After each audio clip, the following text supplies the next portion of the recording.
Welcome to CoBB, Conversations on the Business of Brands with Sudeep Chawla and Sharan Raghavan.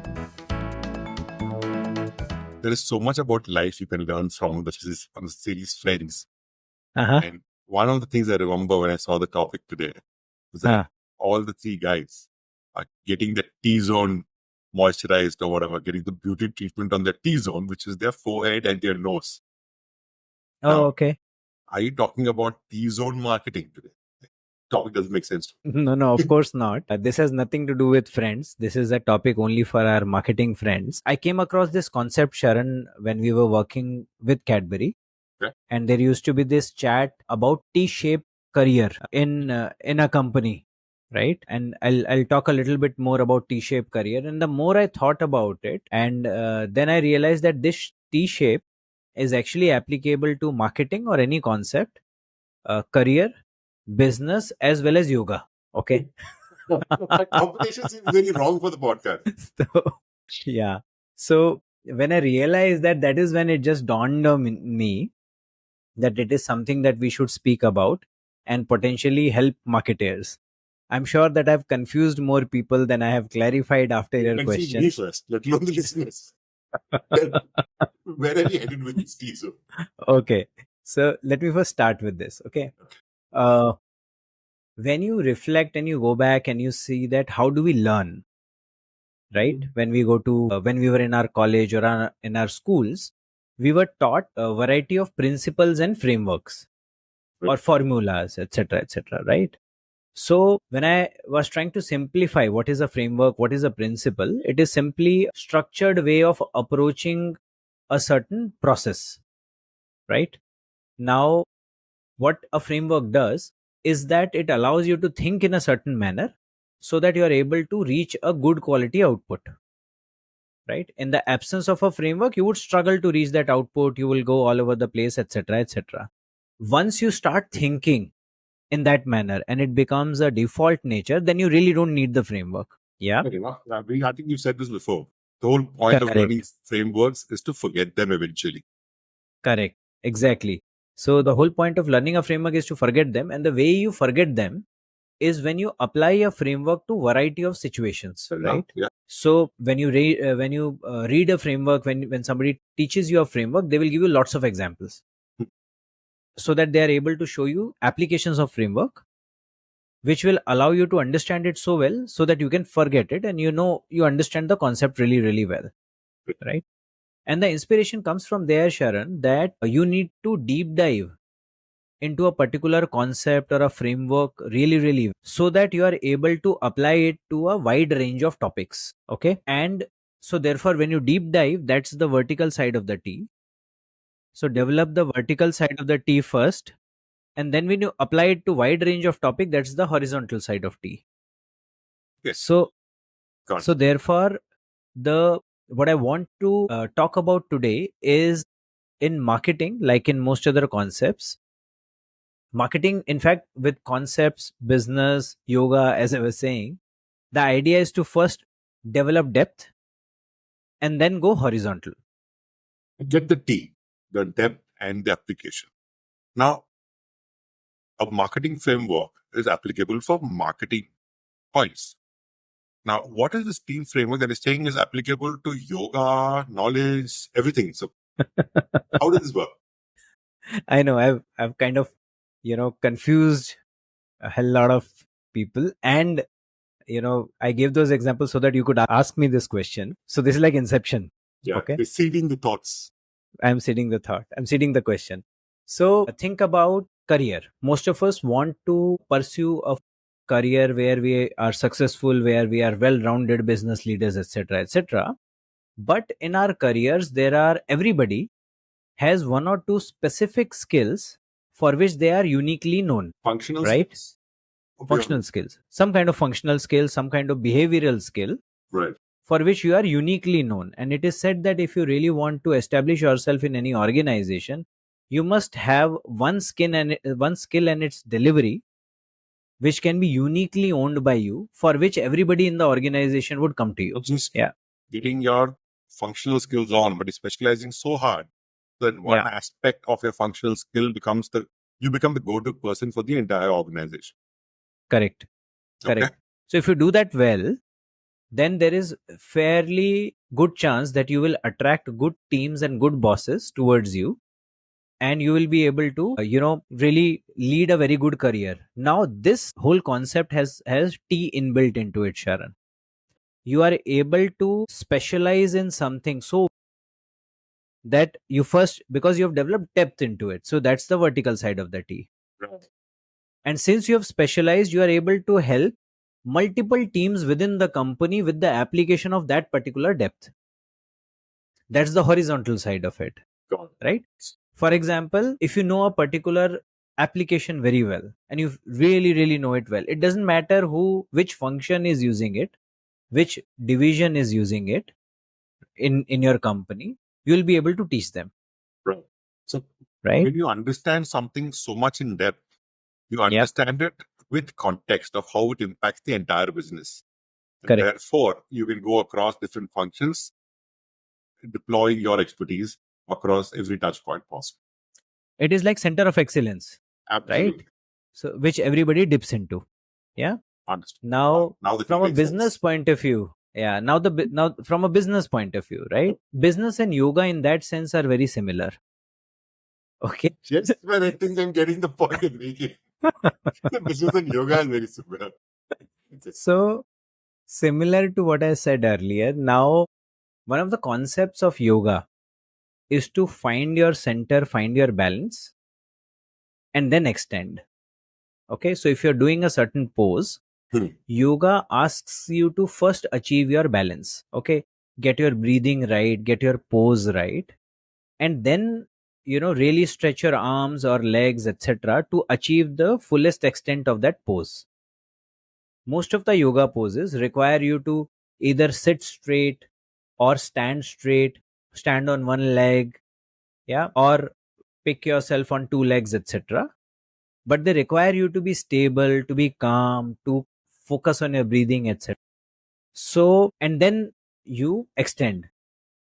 That's the same thing with businesses. A business needs to be thorough. Business needs to establish its core competency really well, and only then it gets into adjacencies and the next opportunities, right? Both these things are about developing your depth in something, and once you have developed a certain amount of depth, it gives you gravitas, it gives you stature, it gives you balance, and on basis of depth you are able to extend, you are able to spend money on new opportunities, you are able to invest into innovations, you are able to establish adjacent categories.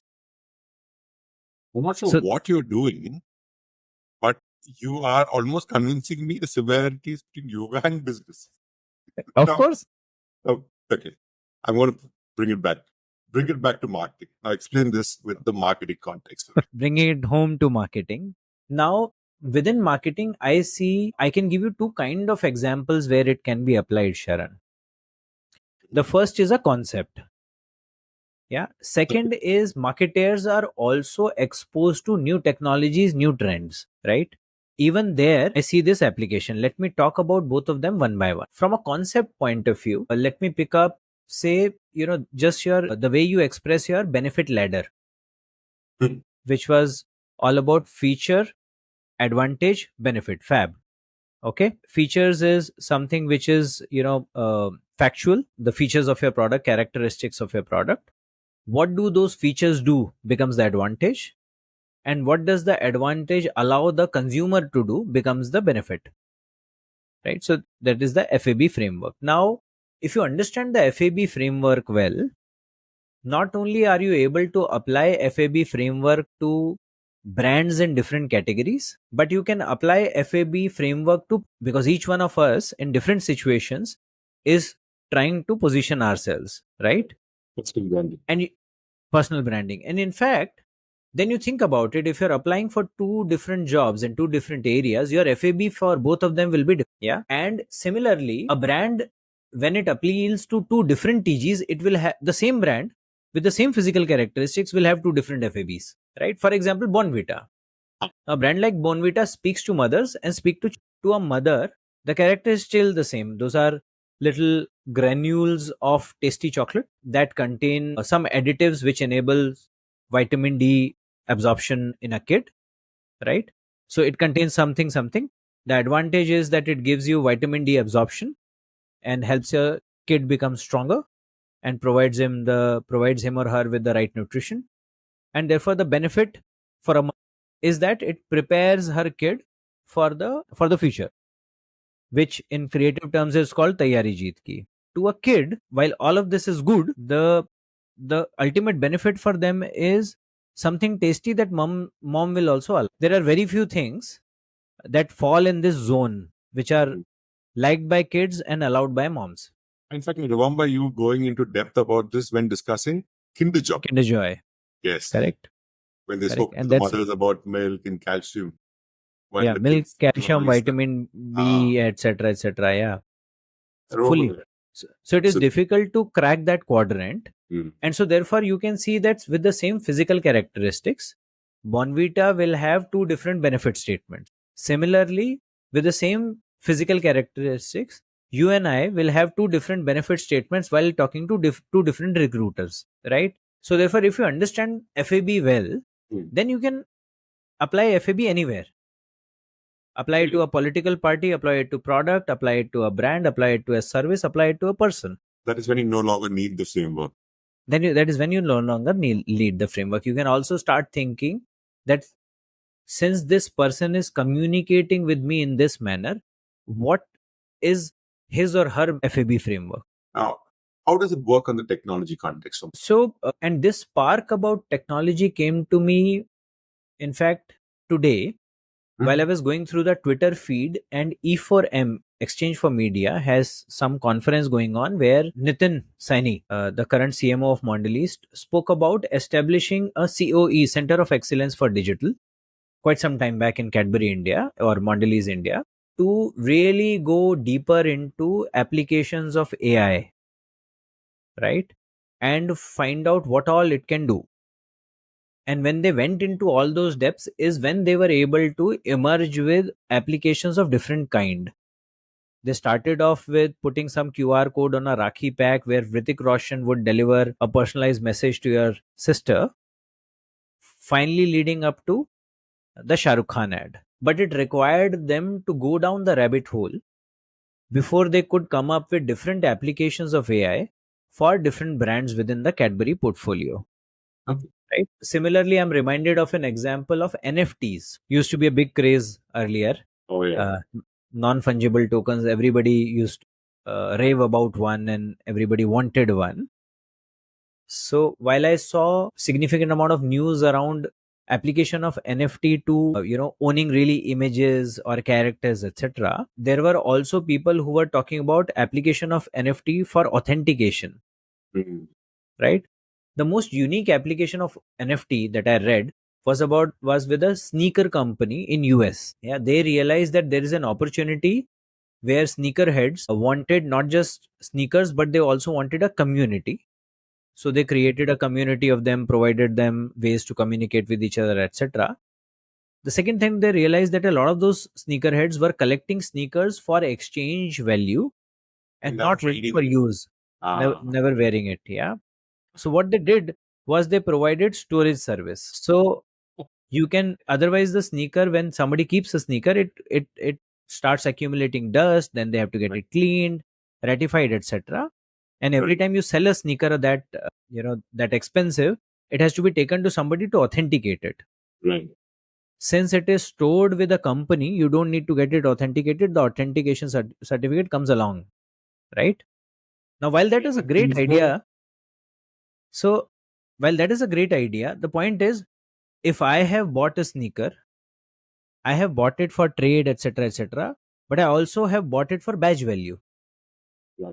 How do I show people I have a sneaker? That's where NFT came into play. So they would sell you a sneaker, they will ask you to leave it with them, give you an NFT that you can flaunt around, etc.